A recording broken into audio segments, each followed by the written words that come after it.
Hey guys, welcome to Next Gen Tech, and in this video I'm gonna be reviewing a headphone from Rapoo, which is a Rapoo VH310. So before proceeding, make sure you do like and subscribe. So let's get started. Video start करने से पहले हमारा जो दो give-away चल रहा है, एक है जेब्रॉनिक्स का माउस और दूसरा है बोट जेनिथ स्मार्ट वॉच का। गिव-अवे में एंटर करने के लिए वीडियो का डिस्क्रिप्शन में आपको दो ग्लेम के लिंक्स दिया हुआ है, उसमें आप स्टेप्स कंप्लीट करके एंटर कर सकते हैं। On opening the box, we can see the headphone itself and some documentations. And this is how the headphone looks. On my first glance, all I can say is it's a huge headphone with a huge ear cups. The volume controls are present on the left ear cups. Both the side we get an RGB lighting and a red light on the mic. And there is no delicate software for this headphone. The ear cups are not adjustable through the headband, but it can only be adjusted via the elastic rubberized strap after wearing the headphone.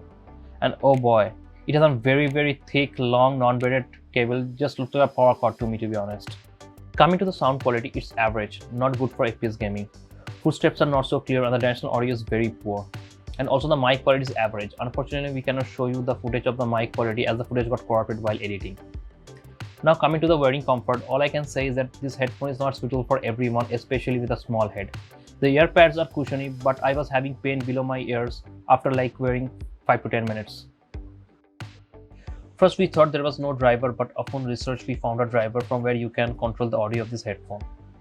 Like this headphone supports virtual surround sound, you can enable it from here. It also has equalizer, environmental noise cancellation, different sound effects and VM effects. You can also customize your settings and save them in different profiles and later load them up according to your needs. But you can't control the RGB effects of this headphone.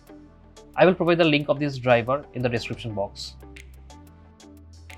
In the end, all I can say is that this is an average headphone. For casual gaming it's okay, but if you want to play some FPS game, then I won't recommend. There's many other options you can choose from in this price point. Price of this headphone on Amazon is like 2250, but you can get this headphone at much cheaper price, unlike less than 2000 in the market. If you like this video, do drop a like, and if you are new to this channel, do subscribe.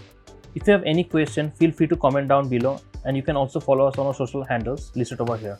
See you in the next video, and thanks for watching Next Gen Tech.